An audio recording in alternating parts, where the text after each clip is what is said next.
नायक भगवान महावीर स्वामी की जय। संत श्रोमणी आचार्य गुरुवर श्री विद्यासागर जी महाराज की जय। परम पूज्य ज्ञान श्रोमणी आध्यात्मिक संत निर्यापक श्रवण तीर्थ चक्रवर्ती मुनिपुंगव श्री शोधासागर जी महाराज की जय। पूज्यवर की मंगल देशना आज हमें अमृत सुधा में पावन बरसायु सभा स्थल पर सुनने का सौभाग्य मिलने जा रहा है। पूज्यवर की मंगल देशना हम सब श्रवण करें। सभी अतिथियों से मैं निवेदन करूंगा अग्रिम पंक्ति में आकर स्थान ग्रहण करें। आज हमारे बीच उदयपुर के निर्वित्तमान उप महापौर आदरणीय श्री पारस जी सिंघवी, महावीर जी भिंडर, श्रीपाल जी सहित उदयपुर से सैकड़ों भक्त पधारे हैं। निवेदन करूंगा अग्रिम पंक्ति में स्थान ग्रहण करें। हमारे पंचायत कमेटी के साथियों से निवेदन करूंगा विपिन जी उन्हें उसी स्थल पर पीत वस्त्र पहनाकर सम्मानित करें। अग्रिम पंक्ति में पीत वस्त्र पहनाकर सम्मानित करें। हमारे बीच चरगुआ से चरगुआ जैन समाज के अध्यक्ष श्री चरगुआ जैन समाज के अध्यक्ष के साथ ही श्री राकेश जी मंत्री, श्री नरेंद्र कुमार जी उपाध्यक्ष, श्री कपिल जी कोषाध्यक्ष, संयम जी मंत्री, सृजल जैन आए हैं। आप भी बाल ब्रह्मचारी मोनू भैया सोनू भैया की नगर चरगुआ से जो कमेटी पधारी है हम उनका बहुत बहुत अभिनंदन करते हैं। निवेदन करेंगे अग्रिम पंक्ति में कि दीर्घा में विराजें। और हमारी पंचायत कमेटी के साथ ही हमारे जैन समाज के अध्यक्ष श्री राकेश जी कांसल ऐसे परिवार का अभिनंदन कर रहे हैं। आइए सौभाग्य के इन क्षणों को हम आत्मसात करें। हमारे बीच श्री राकेश जी जनता इंदौर से उपस्थित हैं। आप भी पधारें, अपना स्थान ग्रहण करें। बोलो परम पूज्य ज्ञान श्रोमणी तीर्थ चक्रवर्ती निर्यापक श्रवण मुनिपुंगव सुधा सागर जी महाराज की जय। मुनि संघ की जय। आइए पूज्यवर अमृत सुधा में सभा स्थल पर आकर धर्म सभा स्थल की गादी पर विराज रहे हैं। हम सबका परम सौभाग्य है हमें पूज्यवर की मंगल देशना श्रवण करने का आज पुनः सौभाग्य मिलने जा रहा है। आज महाशांति धारा करने का सौभाग्य अमन जैन सागर, अजित जैन LIC अशोकनगर परिवार और बजाज परिवार खुरई को विशेष सौभाग्य प्राप्त हुआ जिन्हें महाशांति धारा करने का शुभ अवसर मिला। मैं निवेदन करूंगा इन परिवारों से पूज्यवर को के पाद प्रक्षालन का आप सौभाग्य प्राप्त करें। बजाज परिवार, LIC परिवार, श्री अमन जैन सागर परिवार, आपने 1,51,000 रुपए से अधिक की राशियों के साथ महाशांति धारा करने का सौभाग्य अर्जित किया है।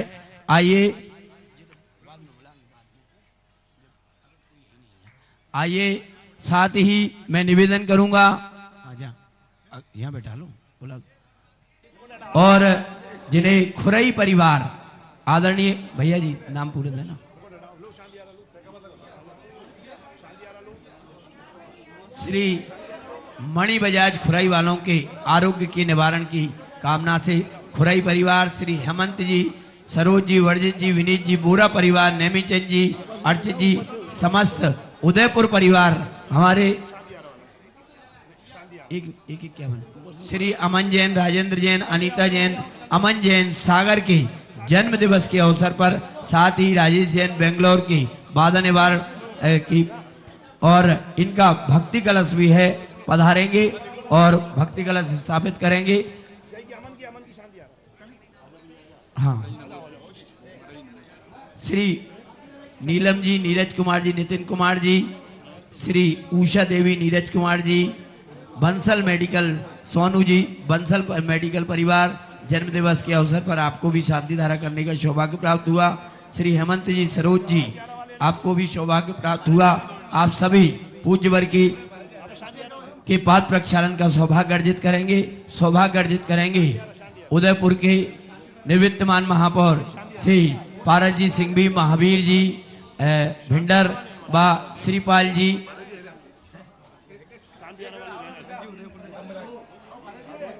आइए ताया जी, आदरणीय भाऊ जी हमारे बीच है, ताया जी उपस्थित हैं, पारस भाई उनको भी लेकर पधारेंगे।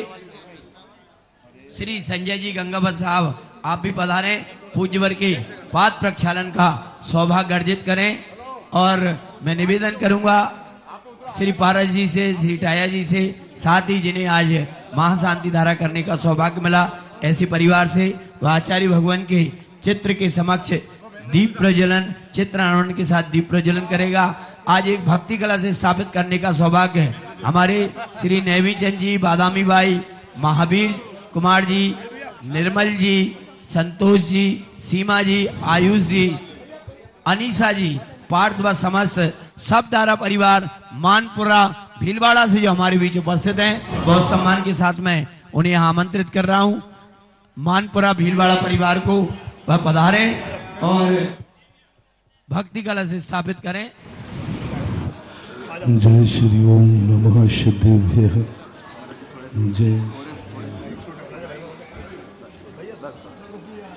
जय श्री ओम नमः सिद्धेभ्यः। जय श्री ओम नमः सिद्धेभ्यः। सर्वमंगल मंगलम सर्वकल्याणकारकम प्रधानम सर्वधर्माणां जैनं जयतु शासनम्।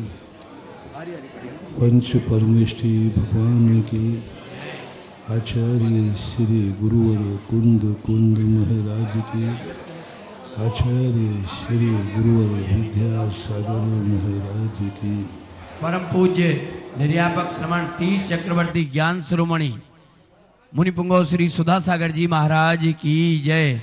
पूज्यवर से प्रार्थना अपनी मंगल देशना से हमें उपकृत करें। परम पूज्य गुरुदेव।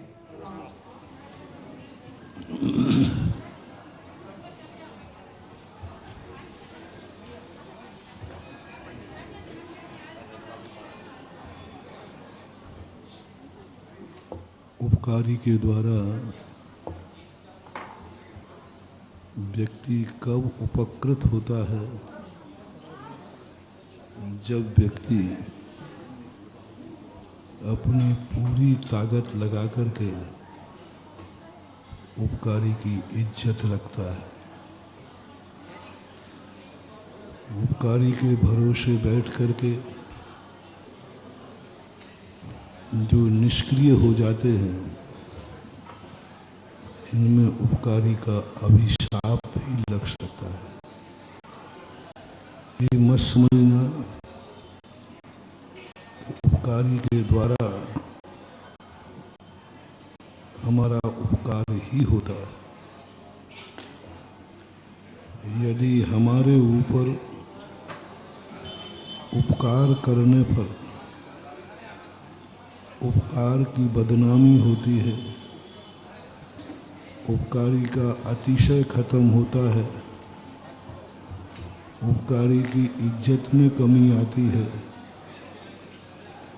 तो जिसके ऊपर उपकार किया गया है वह उपकार उसके लिए अभिशाप बन सकता है। क्योंकि तुम्हारे कारण से, तुम्हारे ऊपर उपकार करने से उसको हिराश हुआ है। बहुत बड़ा मोटिवेशन कल दिया था कि कभी भी कोई व्यक्ति हमारे ऊपर उपकार कर रहा है तो हमें यह सोचना है कहीं मेरे ऊपर उपकार करने से इनकी वैल्यू कम तो नहीं हो जाएगी। मेरे ऊपर उपकार करने से इन्होंने जो अभी तक ख्याति प्राप्त की है, इज्जत प्राप्त की है, अतिशय प्राप्त किया है, साधना और तपस्याएं की हैं, कहीं हमारे ऊपर उपकार करने से इनकी इज्जत में कमी तो नहीं आएगी। बहुत बड़ा मोटिवेशन महानुभाव। हमारी जिंदगी में हम चाहते हैं कि कोई हमारे ऊपर उपकार करे, लेकिन तुम्हें पहले ये सोचना है चाहे भली उपकार होवे या नहीं होवे, मेरी जिंदगी कितने भी कष्टों में निकल जाए, लेकिन जो व्यक्ति मेरे कष्ट दूर करेगा उसके हाथ काले मत होने देना, नहीं तो दलाली में काले हाथ हो जाना बहुत बड़ा अभिशाप है। हमारा देश इज्जतवान देश है। हमारा देश हमारे लिए बहुत कुछ करता है। कहीं ऐसा ना हो जाए कि हमारे कारण से ही हमारा देश बदनाम हो जाए। हमारे कारण से घर में भी तुम वो कार्य कर रहे हो, माँ बाप ने तुम्हें धन दिया, माँ बाप ने तुम्हें जन्म दिया, माँ बाप ने तुम्हें वसीयत दी। अब तुम्हारा कर्तव्य है कि तुम्हें जन्म देने के पहले तुम्हारे माँ बाप की इज्जत क्या थी, समाज में क्या पोजीशन थी, साधु संतों में उनका क्या इज्जत थी, वे किस नाम से जाने जाते थे। ये उपकार आपके ऊपर हुआ है। आपको आपके माता पिता ने जन्म दिया है कि नहीं? बोलते नहीं हो तो ये उपकार है कि अभिशाप? क्या पता अभिशाप मान रहे हो कि माँ बाप ने हमें जन्म देकर गलती की, इसलिए पूछ रहा हूँ। पूछने में कोई ऐतराज? क्या पता कोई कह रहे हो कि माँ बाप ने मुझे जन्म देकर बहुत बड़ी गलती की है।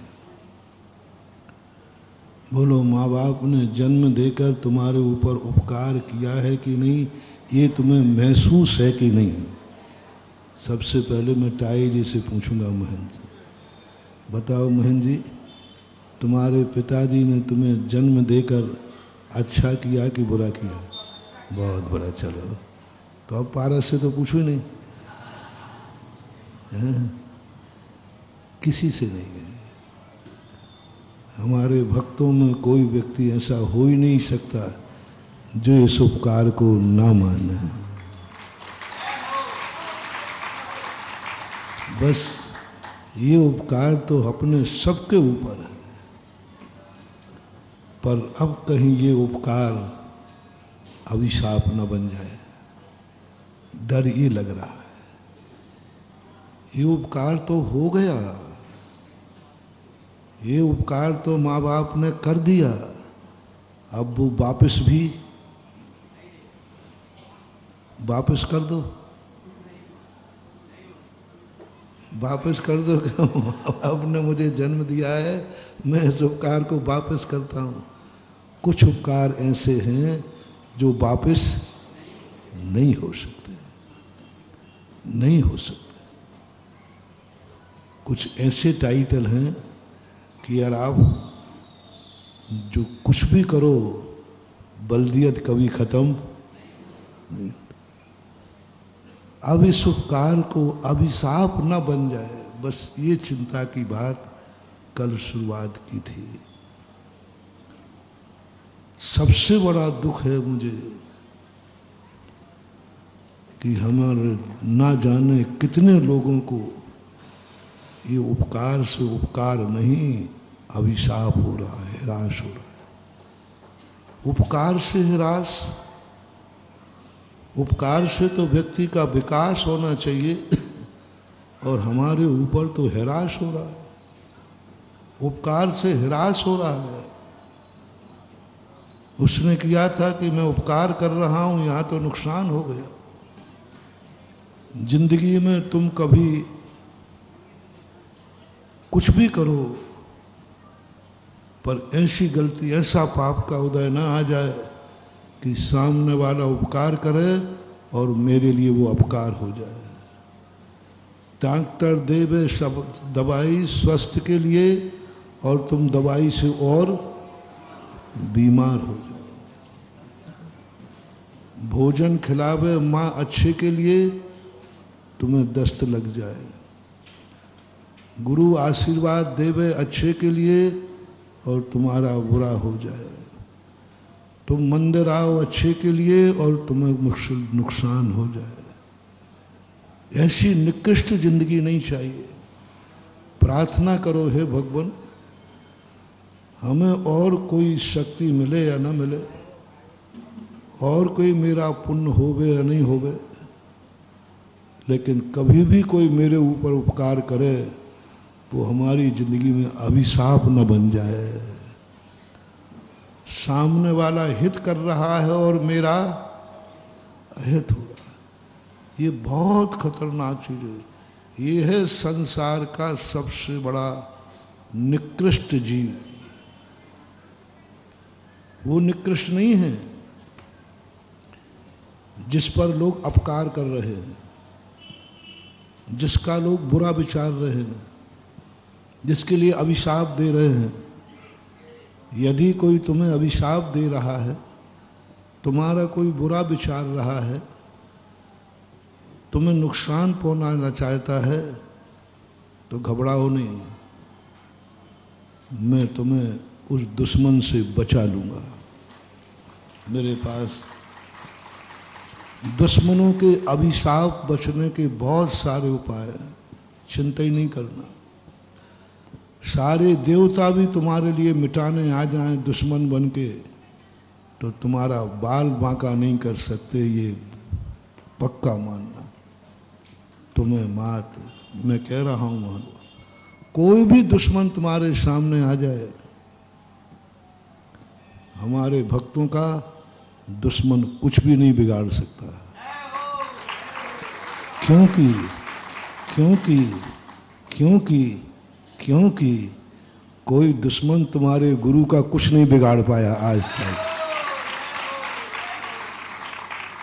क्योंकि क्योंकि क्योंकि मेरे पारसनाथ का कोई कुछ बिगाड़ नहीं पाया, तो मेरा क्या खाक बिगाड़ेगा। श्रृंखला जोड़ो सीधी।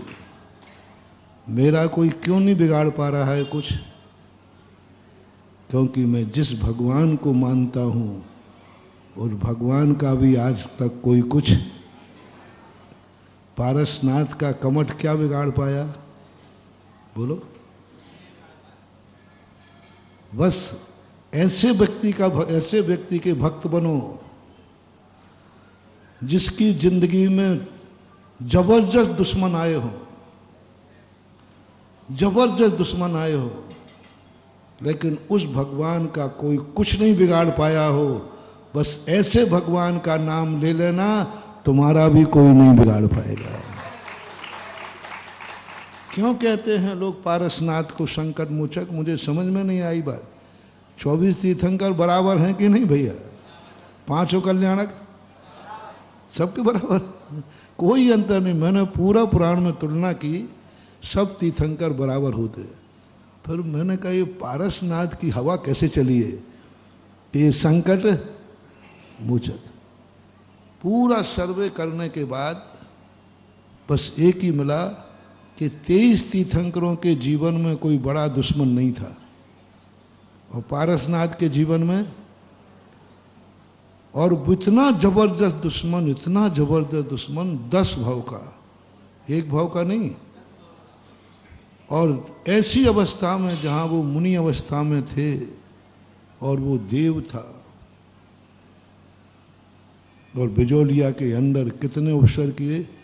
वे शिलाएं देखकर आत्मा कांप जाती है कि एक ही शिला अपने ऊपर पड़ जाए तो अपना कचूमर निकल जाएगा। धन्य है हमारे प्रभु, वो देवता जो पहाड़ों को उठा के फेंक सकता है, हमारे भगवान का वो बाल बांका भी नहीं कर पाया। बस ये विशेषता खोजो। तुम्हें यदि दुश्मनों से डर लग रहा है तो आज मैं तुम्हें एक मंत्र दे रहा हूं, तुम्हें एक बहुत बड़ा मोटिवेशन दे रहा हूं। जब तुम्हें डर लगे कि ये मेरा दुश्मन बड़ा जबरदस्त है, ये मेरा कुछ भी अहित कर सकता है, तुम नमोकार मंत्र के चक्कर में नहीं पड़ना। तुम अपने महावीर स्वामी के आदित्यनाथ भगवान के चक्कर में नहीं पड़ना, क्योंकि इनमें वो एनर्जी नहीं है जो तुम्हें आज चाहिए, क्योंकि तुम शेर के पिंजड़े में हो। शेर भूखा है और तुम पिंजड़े में हो। दुश्मन सामने है कि नहीं? तुम ऐसे संकट में हो जहां बचने का अब कोई उपाय नहीं है, कोई उपाय नहीं है। बस आप तुरंत सोचो ऐसी कौन सी शक्ति है जिसके दुश्मन से बचने का कोई उपाय नहीं, फिर भी बच के निकल गया हो। बचने का कोई उपाय नहीं, फिर भी बच के, वो कौन से भगवान है? देवता से कौन बचेगा भाई? उतनी बड़ी चट्टान के से कौन बचेगा? आग लगा दी है सारे दुनिया में, कौन बचेगा? पानी बरसा दिया इतना कि पानी अपने शरीर से ऊपर, कौन बचेगा?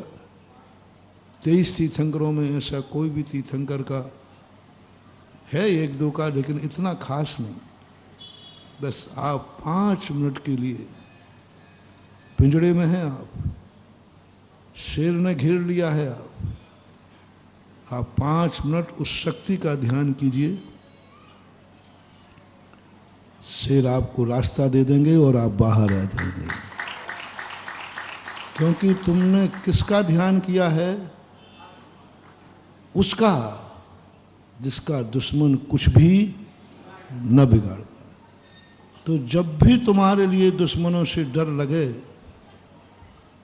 बस उस शक्ति का ध्यान करो, कुछ नहीं बिगाड़ पाएगा। और मैं तुम्हें बहुत बड़ा उदाहरण दे रहा हूं। मेरा कोई क्यों नहीं बिगाड़ पा रहा कुछ? क्योंकि मैं उनका भक्त हूं। बोल दो ना, मैं उनका भक्त हूं जिनका 10 भव का बैरी भी कुछ नहीं बिगाड़ पाया। अब मैं क्यों कह रहा हूं तुमसे कि मेरे भक्तों, दुश्मन से कभी मत डरना जब तक तुम्हारे गुरु का छाया तुम्हारे ऊपर है। तुम्हारा कुछ भी नहीं बिगाड़ पाएगा। कोई कहेगा तुम में ये शक्ति कहाँ से आ गई, तो कह देना मैं उस गुरु का चेला हूं जिसका आज तक कोई दुश्मन, बोलो ना, कुछ नहीं बिगाड़ पाया। इसलिए कह रहा हूं, अपनी श्रृंखला है। मेरा कोई क्यों कुछ नहीं बिगाड़ पाया? बोलो, रिपीट करो, बोलो।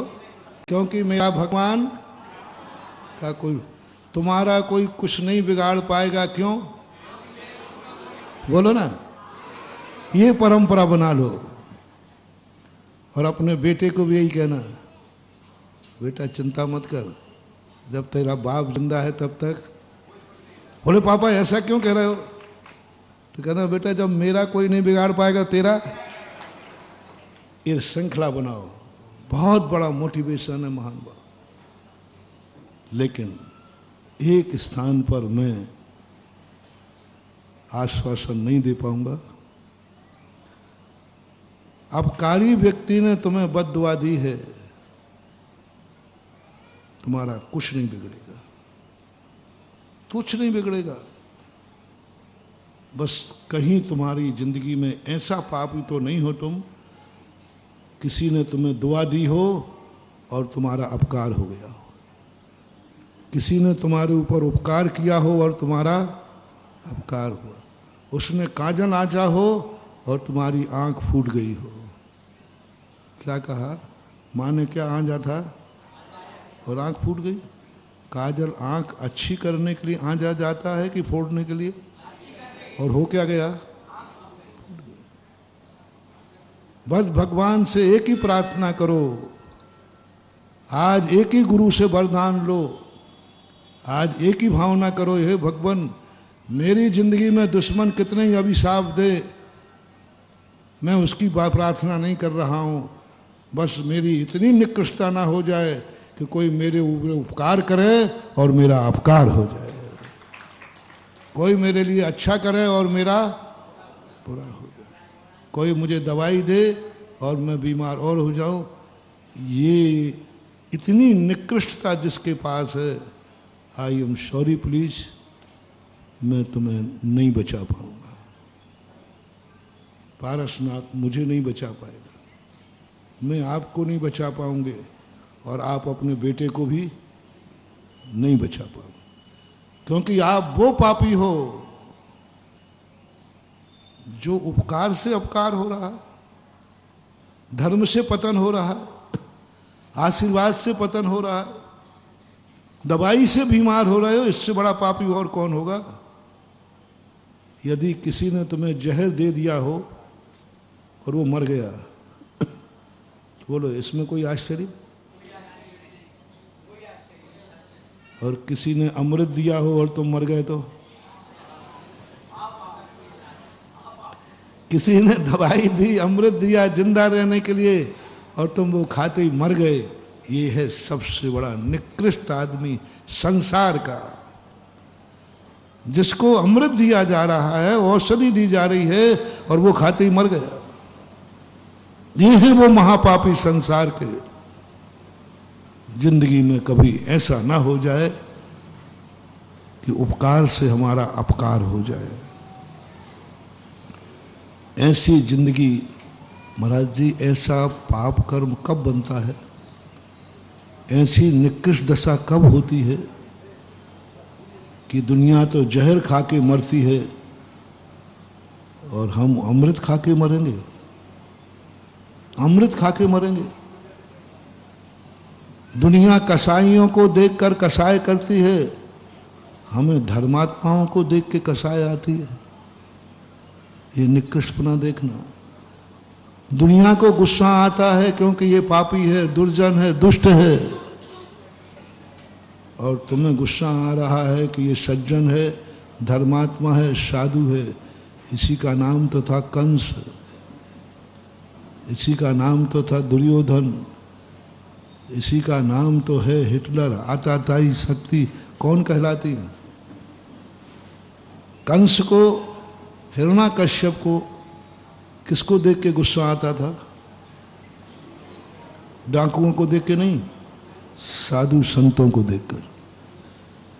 उन्होंने डाकुओं को बंदी बना करके अपना रथ नहीं खिंचवाया, साधु संतों को पकड़ करके अपना रथ खिंचवाता था। यह है संसार का सबसे बड़ा पाप। डाकू भी थे उसके बाद बंदी में, डाकुओं को भी बंदी बनाया था, लेकिन डाकुओं को इतना कष्ट नहीं देता था हिरण्याकश्यप जितना कष्ट साधुओं को देता। हिरण्याकश्यप ने अधर्मियों को कभी कष्ट नहीं दिया, हमेशा धर्मी को कष्ट दिया, चाहे उसका बेटा भी क्यों ना हो।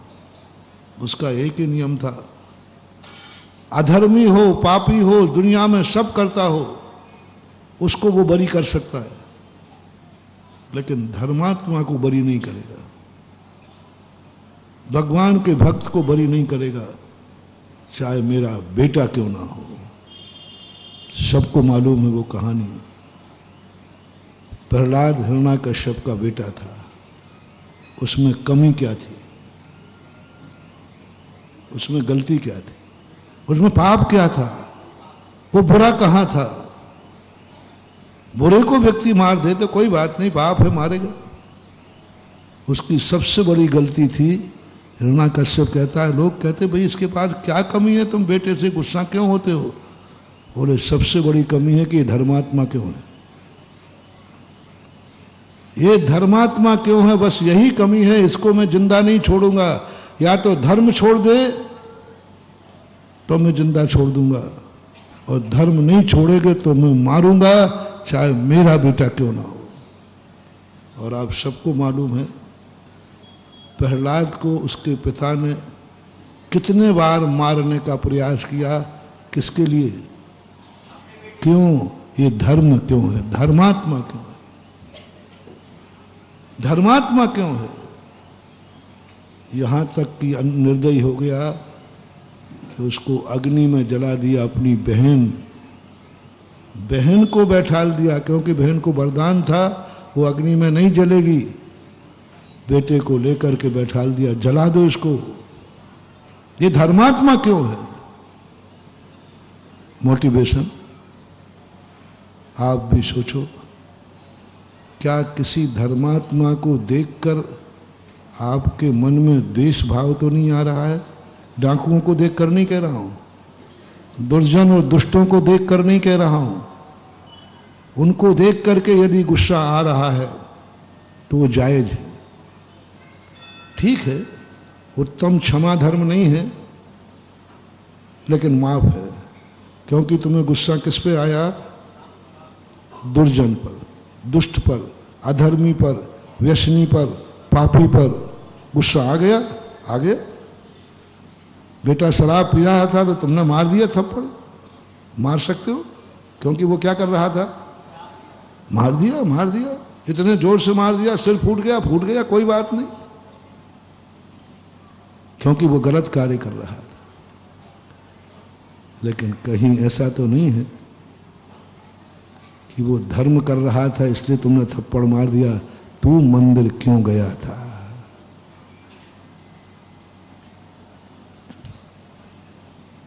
बता दूं? तू दान बोल के क्यों आया, ये बता पहले।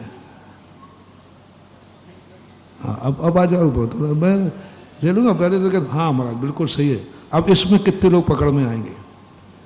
महाराज इतने निकृष्ट हम लोग नहीं हैं कि हमारा बेटा मंदिर जाए तो हमें गुस्सा आए, नहीं आता हम लोग। पाठशाला जाए तो नहीं, एक आध तो निकल भी आएगा, फिर भी एक आध तुम में नहीं निकलेगा तो इनमें निकल आएगा। महिलाओं एक आध कोई सास में निकल ही आएंगी, बड़ी धर्मात्मा बनती है मंदिर जा करके। एक आध बार कह सकते, बहू भी कह सकती है माँ जी बड़ी धर्मात्मा बनती है। बहुत बड़ा नुकसान बता रहा हूं, लेकिन इस बात पर कितने लोग कहते हैं बड़ा दानी बनता। तू दान बोल के क्यों आया? तेरी ये हिम्मत, मैं तेरा बाप हूं, मैं तेरा, और मेरी इजाजत के बिना तू दान बोलाया। बोले पापा क्या करें, वो बात ही ऐसी थी, महाराज ने प्रवचन में कहा और मेरे से रहा नहीं गया। तो तेरे बाप महाराज हैं कि मैं? कह दो, झूठ मत बोलना। दान बोलने पर भाई बोल दे, बेटा बोल दे, कोई भी XY झूठ बोल दे, और तुम घर के बड़े हो तो तुम्हें कभी गुस्सा तो नहीं आया? तुमने कभी उसको डांटा तो नहीं? तेरी ये हिम्मत, यदि डांटा हो तो आज तुम भी उसी लिस्ट में आ जाओ। तुम संसार के सबसे बड़े पापी जीव बनोगे। कल के दिन तुम्हें कोई सोने की मोहर शाही आता को देगा, हाथ पे आते वो अंगारा बन जाएगी, क्योंकि तुमने एक बार धर्म के लिए झगड़ा किया, धर्म के लिए झगड़ा किया।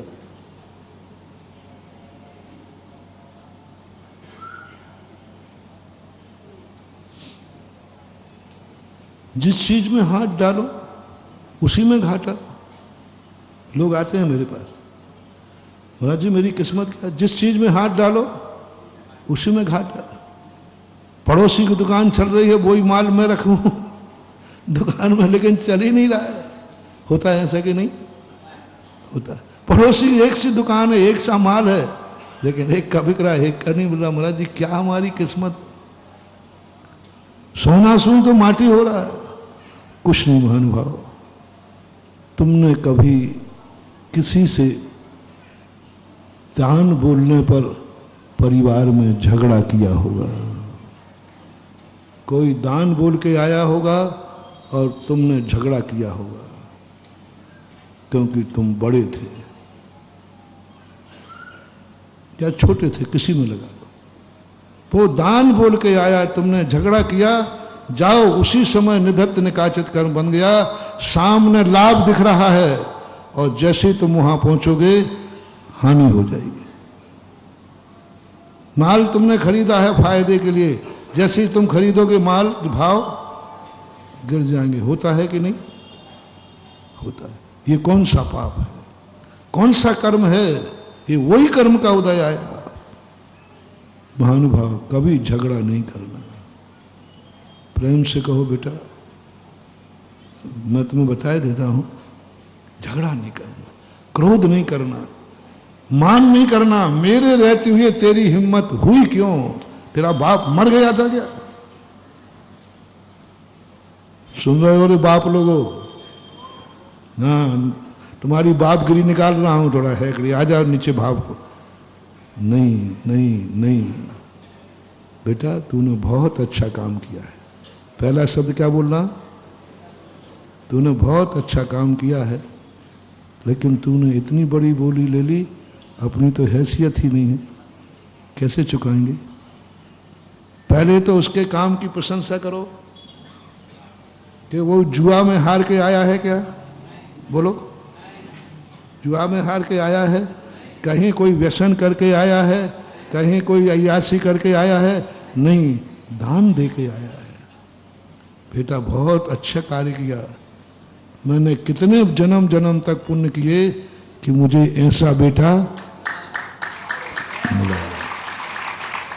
जिस बेटे में दान देने का भाव आया, ये मेरे अवभाग्य हैं कि मुझे ऐसा बेटा मिला। लेकिन बेटा अब मुझे चिंता एक ही बात की है कि तूने इतनी बड़ी बोली ले ली, हमारी तो हैसियत ही नहीं। अब क्या करेंगे? ये तूने सोचा ही नहीं। बोले पापा सोचा था, सोचा था। फिर क्या? पापा आप चिंता मत करो, जिसने जिसने पेट दिया वो रोटी भी देगा, जिसने जीवन दिया वो कफन भी देगा। जिसने पेट दिया वो रोटी भी देगा, जिसने जीवन दिया वो कफन भी देगा।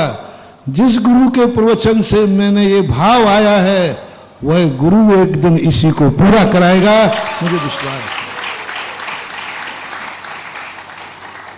ये चामुंड राय का मोटिवेशन दे रहा हूं।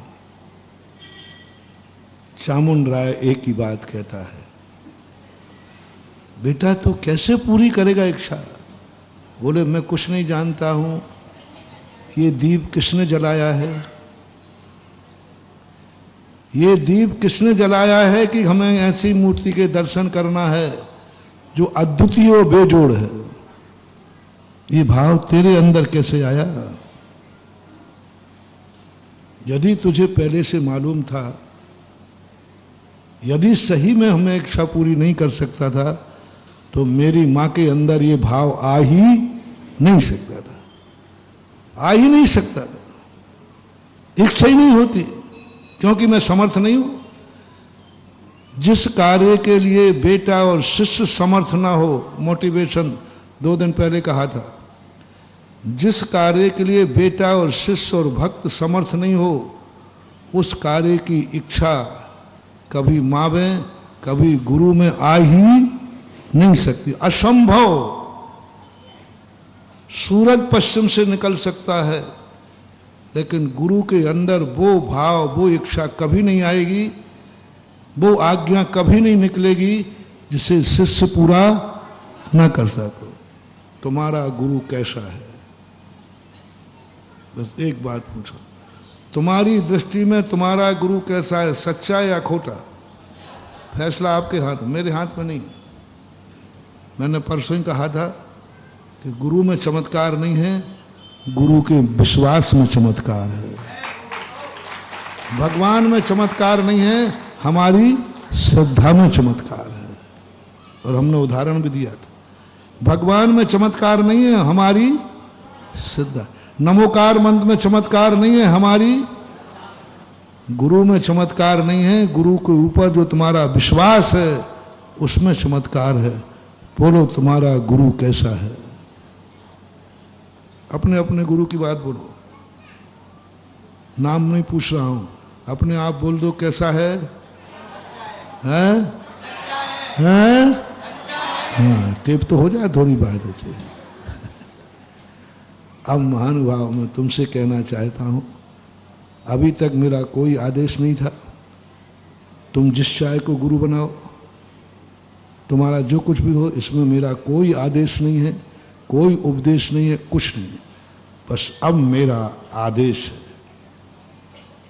कि तुम एक निर्णय कर लेना, मेरा गुरु, मेरी दृष्टि में मेरा गुरु, मुझे विश्वास है मेरे गुरु की मुख से कोई भी आज्ञा वो नहीं निकल सकती जिसको मैं पूरा ना कर सकूं। बस ये मैं मंत्र दे रहा हूं। मैं गुरु बनाने का मंत्र नहीं दे रहा हूं, वो तो किस पे छोड़ दिया, आपके ऊपर। अब मेरा एक मंत्र लेके जाना, मेरा गुरु कभी भी ऐसी आज्ञा दे ही नहीं सकता जिसको पालन करने में समर्थ नहीं हूं, कोई नहीं सकता, असंभव, असंभव। कभी संदेह मत करना, कभी ये भाव मत करना मेरा मन कर रहा है आज कुछ आज्ञा देने का।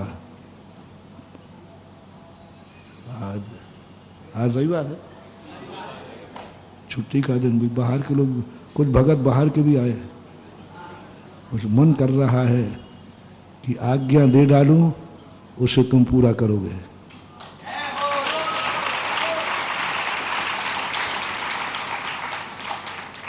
क्या मुझे छूट दे सकते हो कि दीजिए? सोच विचार के देना। सुधा सागर है ये, पता नहीं क्या आज्ञा दे डाले, इसके तो कोई ठिकाने ही नहीं है। जहां दुनिया के सोच खत्म हो जाते वहां मेरा सोच चालू होता है।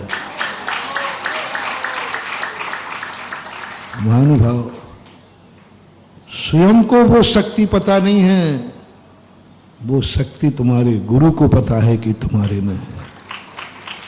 क्या अशोकनगर को मालूम था कि मैं 30 मिनट में थोबंदी क्षेत्र बनाएंगे? है कुवत तुम्हारे पास?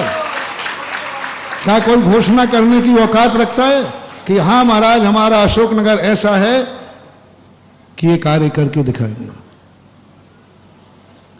कितने हाथ पैर जोड़े थे तुम्हारी कमेटी ने। इस सुभाषगंज के मंदिर की महाराज योजनाएं थोड़ी छोटी रखना, ये अशोकनगर है। आपको अभी थोड़ा राजस्थान की हवा गई नहीं आपकी। राजस्थान में बड़े बड़े महाराज राजस्थान में बहुत बड़े बड़े आदमी हैं, तो वहाँ तो सब हो जाता था। महाराज जी ये बुंदेलखंड है, घनीकम्मा नदाता, थोड़ा हिसाब से योजनाएं बनाना। जब मैंने कहा कि देखो मूल नायक का मेरा ऐसा विचार, महाराज जी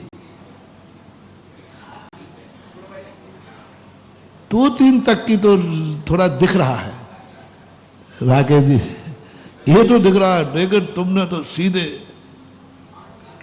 5। मैंने इसमें से एक कम किया है।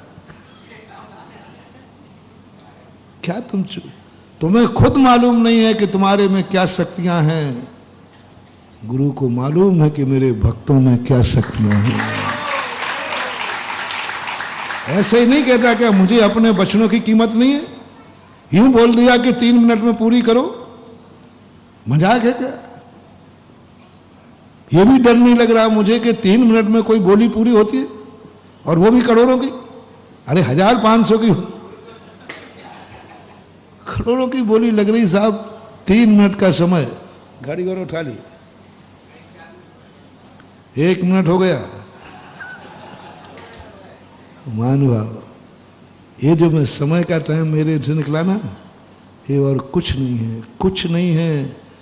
मुझे अपने भक्तों पर विश्वास का स्वभाव है, मुझे अपनी भक्तियों का एहसास हो गया है, मुझे अनुभव आ गया है कि हमारे भक्त जो हैं 3 मिनट का समय देंगे और 2 मिनट में पूरा कर देंगे। ये शक्ति तुम्हें भी मालूम नहीं।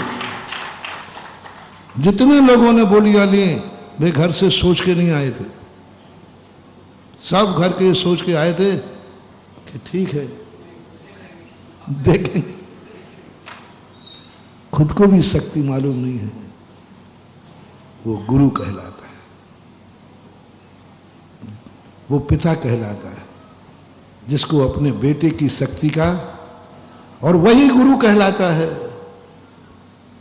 कि बेट गुरु के चेले के अंदर कौन सी शक्ति है, उस शक्ति को वो जानता है।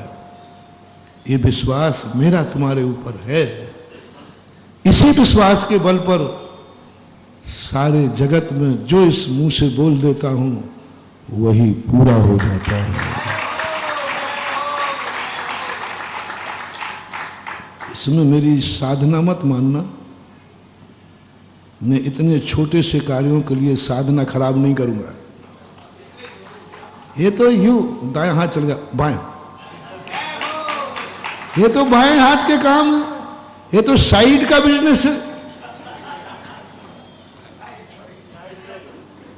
ये सब दक्षेत्र बनना, ये तो सब साइड बिजनेस है। मूल बिजनेस तो हमारा मुनि व्रत है। मूल व्रत तो हमारे 28 मूल गुण हैं। मूल व्रत तो हमारी प्रतिक्रमण सामायिक जो है वो है। ये हमारा मूल, बोलो ना, ये प्रवचन वगैरह साइड। ये दान पूजा के उपदेश, अभी बगीचा मंदिर गए तो साइड का था, घूमने चला गया पर्यटन के लिए। क्या करे हो रहा है, ये तो थोड़ा बैठे बैठे थक जाता हूं तो सोचता हूं चलो घूम के आ जाए। ये तो कोई घूमने के धंधे स्थान है, ये काम नहीं है। इसके लिए मैं कभी साधना नहीं बिगाड़ता। मैंने आज तक कभी माला नहीं फेरी। हे भगवान, कल मैं जो घोषणा कहूँ वो पूरी हो जाए। मैंने कभी माला फेरी नहीं और फेरूंगा भी नहीं। इतनी बहुमूल्य माला हम इस धन को इकट्ठा करने के लिए फेरे। हमारी माला इतनी सस्ती नहीं है। कभी नहीं फेरा, कभी भगवान से प्रार्थना नहीं की कि हे भगवान, आज बहुत बड़ी घोषणा करने वाला हूं, पूरी करना।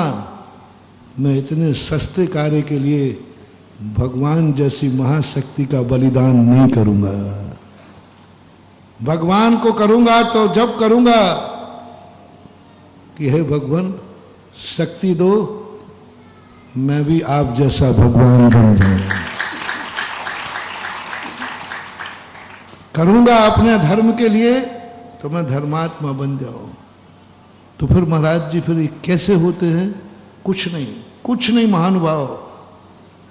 कोई मंत्र नहीं, कोई साधना नहीं।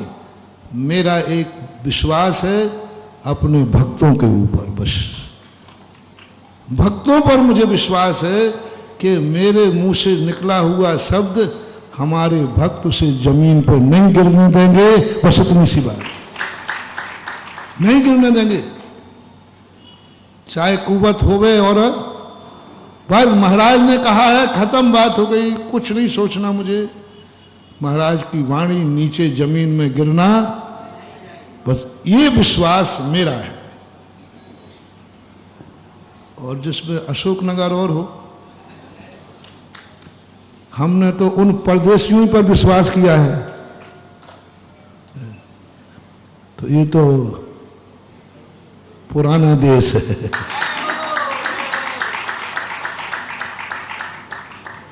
राजस्थान में ही ऐसा विश्वास जहां एक से एक कार्य हुए। ये तो अब मैंने अपनी बात बता दी, ध्यान रखना। खोलना नहीं चाहिए था, लेकिन कोई बात नहीं, अपने घर की बात है। अब क्या यही विश्वास तुम्हारा मेरे ऊपर है कि गुरु कोई भी आज्ञा देंगे, मुझे विश्वास है मेरी शक्ति से बाहर नहीं होगी। गुरु जो आज्ञा देंगे वह शक्ति मेरे में है, जरूर है। और तुम्हें मालूम नहीं कहाँ है शक्ति। करोड़ों की माला आज्ञा दे दी, जाओ तुम्हें मंदिर बनाना है। कहाँ है? पूरी जायती नहीं होती उतनी। पूरी मकान भी बेच देवे, जमीन भी बेच देवे, दुकान भी बेच देवे, तो भी उतना पैसा।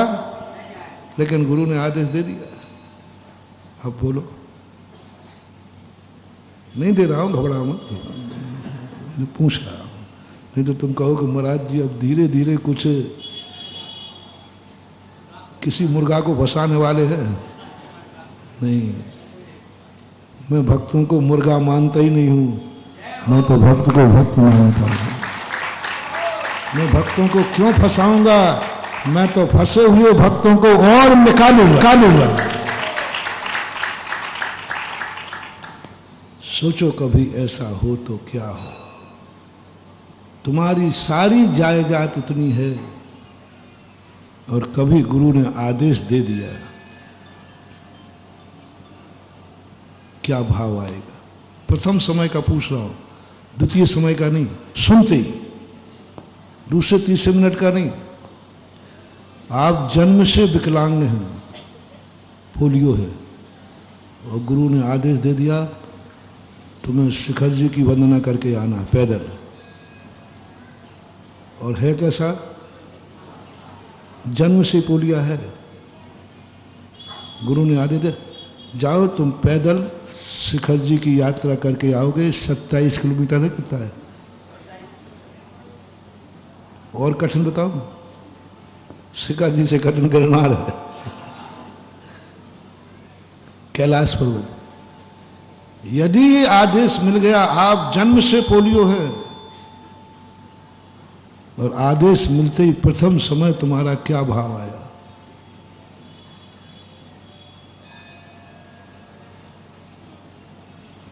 सब लोग देख लो, सुनते ही पहले समय में तुम्हें क्या भाव आया? बहुत कठिन प्रश्न है। शाम को तुम्हारी बारी, सुबह हमारी बारी है। जो चाहे प्रश्न ठोक देते हो, ये भी नहीं सोचते कि महाराज जी को थोड़ा सोचने दो।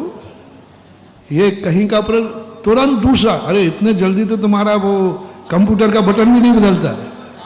एक पूछेगा सिद्धांत का और एक पूछेगा हमारे घर में झगड़ा हो रहा है, हम कैसे निपटा, बताओ कहां से कहां गिरा दिया। तो आज मैं भी कह रहा हूं कि यदि ऐसा आदेश मिल गया, जाओ तुम नियम ले लो, देख के चला करो। और वो अंधा है। किसको दिया आदेश? अंधे को दिया कि देख के चला करो। लंगड़े को दिया शिखर जी की वंदना करके आओ पैदल। गरीब को दे दिया कि जाओ तुम्हारे लिए पूरा मंदिर बनाना है दर्शनोदय तीर्थ का। ये सुनते ही फर्स्ट एंड फर्स्ट बताओ आपको क्या भाव आएगा?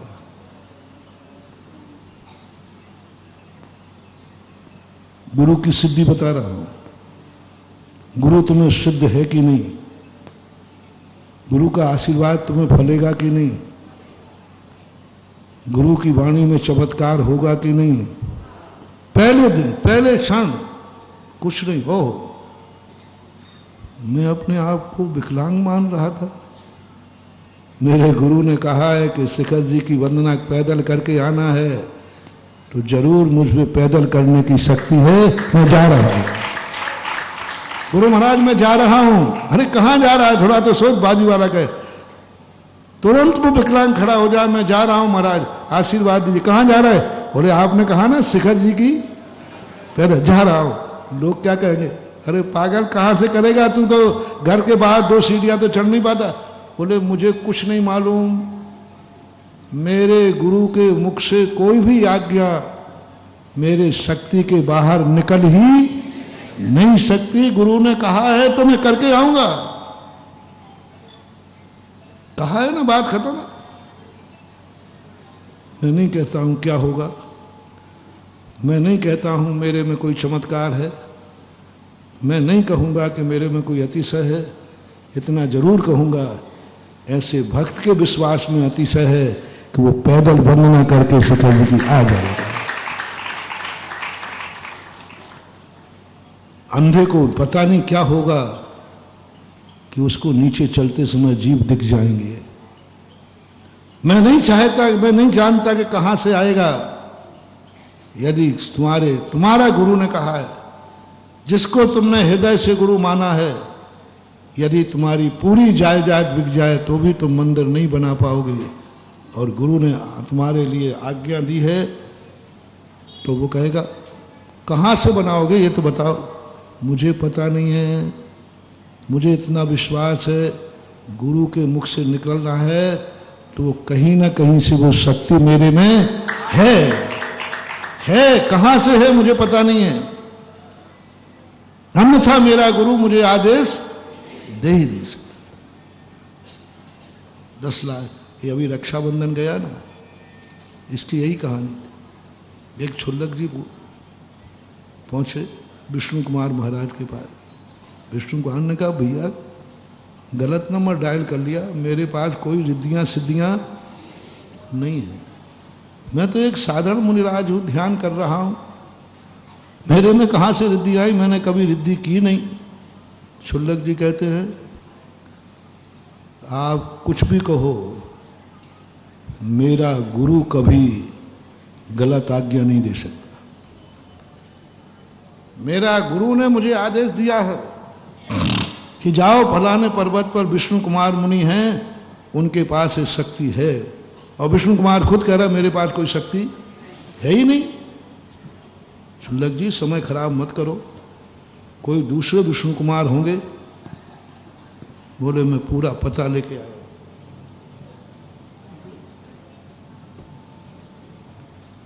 तो मैं जो बोल रहा हूं क्या झूठ बोल रहा हूं? मुझे आप पर विश्वास नहीं है। छुल्लक जी क्या कहते हैं विष्णु कुमार महाराज से, मुझे आप पर विश्वास नहीं कि आप सही बोल रहे हो। हिम्मत देखो छुल्लक जी की, मुझे आप पर विश्वास नहीं है कि आप सही बोल रहे हैं, मुझे अपने गुरु पर विश्वास है कि वो गलत नहीं बोल सकते। बात सवाल खत्म हो गया। विष्णु कुमार कहते कैसे छुल्लक जी, मैं बोल रहा हूं मेरी शक्ति इतनी, मुझे आप पर विश्वास नहीं, मेरे अन्यथा मेरे गुरु आपका नाम नहीं लेते, अन्यथा मेरे गुरु आपके पास मुझे आने नहीं देते। बस खत्म। सबको मालूम है विष्णु कुमार के वचन सही निकले कि छुल्लक जी के? विष्णु कुमार तो कहते मेरे पास तो और शक्ति थी कि नहीं। यह है विश्वास। मुनि महाराज से भी बड़ा, गुरु से भी बड़ा होता है शिष्य का विश्वास। भगवान से भी बड़ा होता है भक्त की भक्ति। भगवान से भी बड़ा होता है भक्त का विश्वास। रिपीट करो, भगवान से भी बड़ा होता है, गुरु से भी बड़ा होता है गुरु का विश्वास। और वही निकला। विष्णु कुमार कहते क्या बात, बोले मेरे गुरु का विश्वास था, वो कभी शक्ति नहीं पहचानते, उन्होंने शक्ति जान ली थी। क्या आपके मन में कभी ऐसा हुआ कि आप बिल्कुल असमर्थ हैं और गुरु ने आदेश दे दिया? पहली दृष्टि में क्या आएगा? महाराज जी हमारी कहाँ किस्मत है कि हम शिखर जी की वंदना कर पाए, हम तो जन्म से ही पोलियो है। गया काम से। महाराज जी आपको मालूम नहीं है कि मैं विकलांग हूं? ये दुनिया भर के तर्क वितर्क जो तुम उठा रहे हो ना, बस यही तुम गुरु की सिद्धि नहीं कर पाओगे। तुम भूल जाओ सब, बस एक ही बात, गुरु ने कहा है तो इच्छा है। चामुंड राय तेरी औकात है, कहां जाएगा? कहां है बाहुबली? उठा के चला, चलो मां मैं तुम्हें दर्शन करता हूं। कहां जाएगा? पहले एड्रेस बता, नाम तो बताएगा ना। बोले मुझे मतलब नहीं, मेरी मां में इच्छा जागी है, तभी जागेगी मां में इच्छा जिसकी पूरी करने की बेटे में शक्ति होगी, अन्यथा जाग नहीं सकती। मुझे अपने ऊपर विश्वास नहीं है। चामुंड राय कहते हैं मुझे ये विश्वास ही नहीं है कि मैं कभी सफल हो पाऊंगा, मैं करा सकूंगा। मुझे नहीं, मुझे तो एक विश्वास है, मां के अंदर इच्छा हुई है तो वो शक्ति मेरे में है। बस चलो, हाथ पकड़ के ले गए। तो मां कहती तू पागल हो गया, आज बुढ़ापे में कहां ले जाएगा? बोले नहीं, बाहुबली के दर्शन कराऊंगा। अब मां घबरा गई। बोले मां तू भी पागल है, जब मैं कह रहा हूं कि मां में इच्छा जागी है तो वो ताकत मेरे में है। तू भी यही विश्वास कर लेना, जिसने तेरे अंदर दीप जलाया है वही तेरे लिए दीपक की सुरक्षा करेगा। मैंने तेरे ऊपर विश्वास किया, तू भी किसी पर विश्वास कर। किसने जलाया ये दीप? किसके कारण तेरी इच्छा हुई? आज तक तो कभी नहीं हुई। बोले मेरे गुरु नेमीचंद महाराज ने आज प्रवचन में कहा है, बस मैंने तुझे पकड़ा, तुम इनको पकड़ो। मैं कहती ये बात ठीक है। पहुंच गए। नेमीचंद महाराज ने कहले नहीं, वो तो मैंने यूं कहानी सुनाई। क्या कहा? मैंने तो यूं शांति धारा कराई थी, अब वो जगत की शांति धारा बन गई तो मैं क्या करूं? मैंने तो, और सही में यूं हुआ था।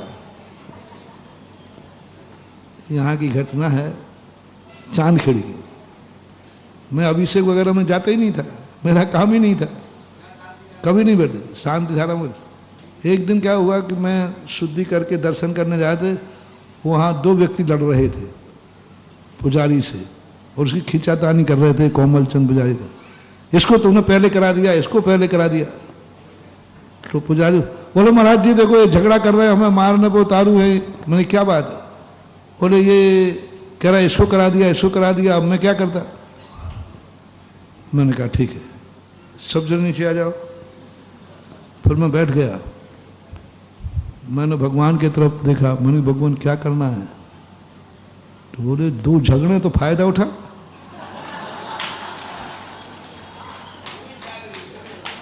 दो झगड़ा करे तो फायदा उठा। बोली लगा दोनों में फायदा है। हमने बैठ जाओ बैठ जाओ। आज शांति धारा अभिषेक पहला क्लास वही करेगा जो बोली लेगा। कभी बोली नहीं लगती थी, 1 रुपया की नहीं। और उस दिन बोली लगी और मैं बैठ गया। 4.5 या कुछ ऐसे कुछ लगा, 4.5 लाख रुपए की लगभग बोली गई।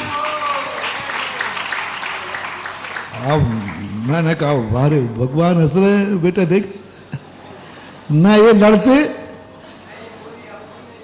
बस अब तो हमारा मन लड़ते। अब मैंने कही आज के बाद जो भी पहला कलश करेगा वो, अब बोलो शांति धारा बोली से होगी।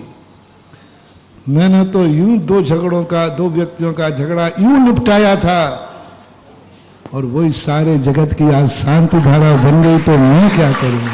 मैंने तो यूं किया था, गया भी नहीं था, किसी ने मुझे बुलाया भी नहीं था, क्योंकि मैंने पहले कह दिया भाई अभिषेक वगैरह तुम लोग करो, मैं नहीं आता। मैं ना अभिषेक को गया था ना शांति धारा को गया था, यूं गया था और यूं शांति धारा हो गई।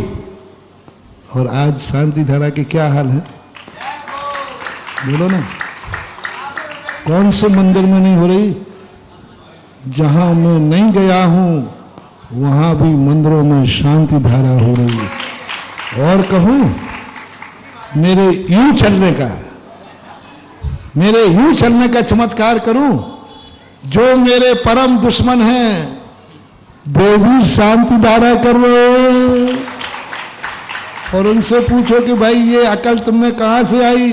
चुप रहो, धीरे से बोलते महाराज जी से, तो उनको तो तुम्हारी कट्टर दुश्मनी है, चुप रहो। आज शांति धारा का चमत्कार मैंने देख लिया। बोलो हो रहा है कि नहीं भारत में? मैंने तो यूं शांति धारा कराई थी, सारे जगत की शांति धारा हो गई तो मैंने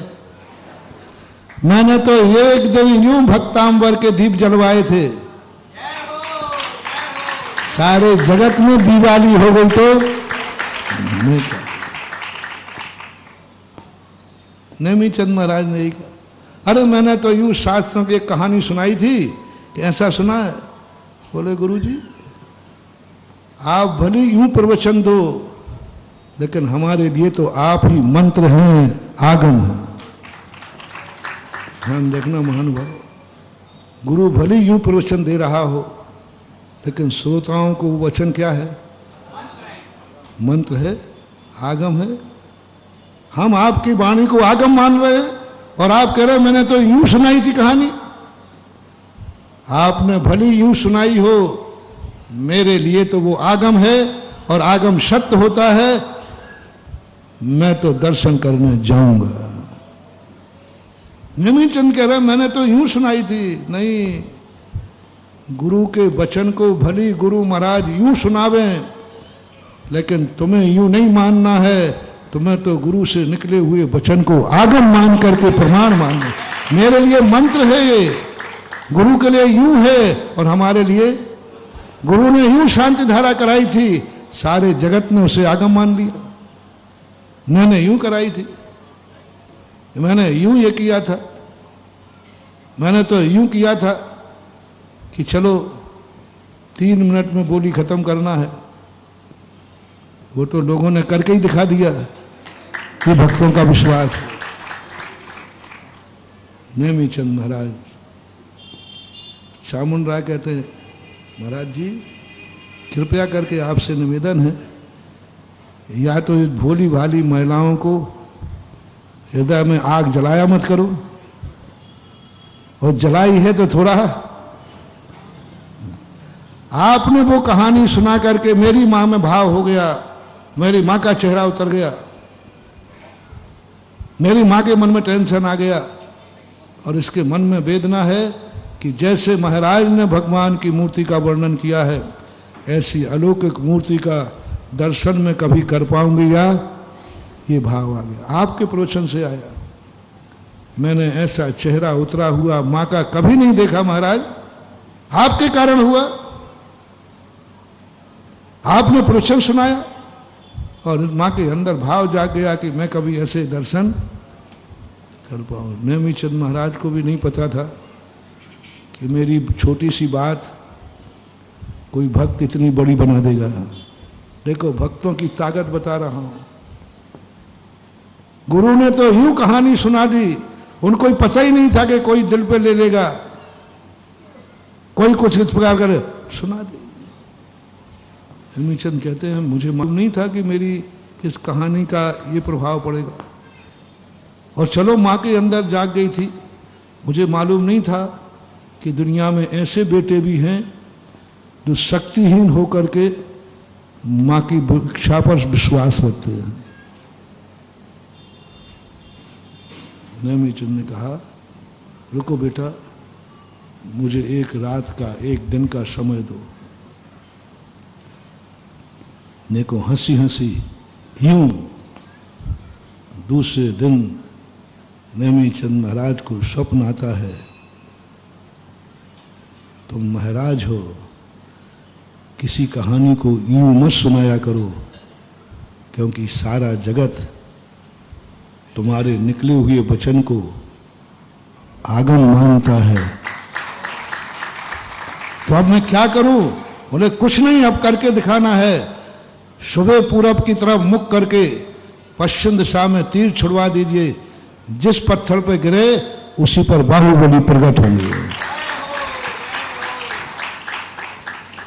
अब देखना, नेमीचंद महाराज ने तो कहानी यूं सुनाई थी, अपन को गोमटेज बाहुबली मिल गए। ये नेमीचंद महाराज का चमत्कार है। ये नेमीचंद महाराज का चमत्कार है कि उस भक्तन मां का, कि महाराज की यूं सुनाई हुई कहानी को उसने हृदय में ले लिया, हृदय में ले लिया। अब उस मां का चमत्कार है कि उस बेटे का, जिस बेटे में शक्ति नहीं है, असमर्थ है, फिर भी वो कहता है मुझे विश्वास है कि मेरी मां के अंदर इच्छा हुई है तो मैं पूरा करा सकूंगा। और शक्ति है नहीं, सब जान रहे शक्ति है नहीं, लेकिन वो कह रहा मुझे विश्वास मां के अंदर जागी हुई इच्छा के ऊपर है, मैं पूरा करा दूंगा। बोलो चामुंड राय में ये शक्ति कहां से आ गई? क्या चामुंड राय को पता था? नहीं था। विश्वास, विश्वास। क्या कभी तुम अपनी जिंदगी में ऐसा कर पाओगे, या कभी हुआ है? क्या तुम्हें अपनी मां पर ऐसा विश्वास है कि कोई ऐसा कार्य बता दे और तुम्हारी शक्ति नहीं है फिर भी तुम कहो है? कैसे जाना तुमने? अन्यथा मेरी मां को ऐसी इच्छा हो नहीं सकती। क्या तुम्हें अपने गुरु पर विश्वास है कि यदि गुरु ने तुम्हारे ऐसा आदेश दे दिया जो तुम्हारी शक्ति के बाहर है और तुम बिना सोचे, दूसरे नंबर पर नहीं बता रहा हूं, दूसरे नंबर पर तो कहोगे अभी सभा में तो कह दो हाँ इज्जत का सवाल है, बाद में कह देंगे साहब, कई लोग होता है हेकड़ी में बूढ़िया बोल देते हैं और बाद में मुराद जी कुछ ओवर हो गई। हाँ कई लोग आते बोलियां बोल देते हैं, कर लेते हैं, बाद में आकर मुराद जी मेरी शक्ति नहीं थी, तुमने ली क्यों? और मुराद वो सबके सामने इज्जत का सवाल था, वो भी ले रहा था, ये भी ले रहा था, थोड़ी बड़ाई के लिए मैंने ले ली। नहीं बंधु, नहीं, ले ली तो ले ली, शक्ति नहीं है तो ले ली, ले ली तो ले ली, बात खत्म है, बढ़ जाओ आगे। ना जाने कुदरत तुम्हें कहां से देगी, तुम्हें भी पता नहीं है कि वो शक्ति कहां से आएगी। इतनी स्थितियां बन सकती हैं कि जिन स्थितियों पर तुम भी विश्वास नहीं करोगे। मैंने आपको एक बार संस्मरण सुनाया था, राजस्थान का ही था, शुरू में गया था, सामने जमीन पड़ी थी, वो मांसाहारी खरीद रहा था। अब मैंने कह दिया कि भाई, वो कहते पैसा ही नहीं है। अब नहीं कहते भक्तवन, शुरू में कहते थे महाराज पैसे ही नहीं है। अब तो गरीब भी कहता है महाराज आप कहो तो सही। अब नहीं, अब तो मेरा, अब नहीं, अब तो मैं एक छोटे से गांव में भी आवाज लगा दूं